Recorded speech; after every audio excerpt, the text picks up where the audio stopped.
মায়ানমারে বিধ্বংসী ভূমিকম্পে নিহতদের স্মরণে মঙ্গলবার 1 মিনিট নীরবতা পালন করা হয়েছে।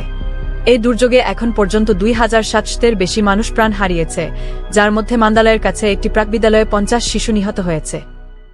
এই শ্রদ্ধাজ্ঞাপন এমন এক সময় এলো যখন সাহায্য সংস্থাগুলো জানিয়েছে সবচেয়ে ক্ষতিগ্রস্ত এলাকাগুলোর মানুষ খাদ্য, পানি ও আশ্রয়ের অভাবে ভুগছে। গত শুক্রবার দুপুরের দিকে আঘাত হানা 7 মাত্রার ভূমিকম্পটি ছিল দক্ষিণ পূর্ব এশিয়ার দেশটিতে 100 বছরের মধ্যে সবচেয়ে শক্তিশালী। মায়ানমারের কেন্দ্রে অবস্থিত মান্দালয় শহরের সবচেয়ে ক্ষতিগ্রস্ত এলাকাগুলোর মধ্যে একটি স্কাই ভিলা অ্যাপার্টমেন্ট কমপ্লেক্সের সামনে মঙ্গলবার দুপুর 12:51 সাইরেন বাজিয়ে লোকজনকে দাঁড়িয়ে যেতে বলা হয়, যা ছিল ভূমিকম্প আঘাত হানার সুনির্দিষ্ট সময়। সেখানে উদ্ধারকর্মীরা থেমে গিয়ে সারিবদ্ধভাবে দাঁড়িয়ে নীরবতা পালন করেন।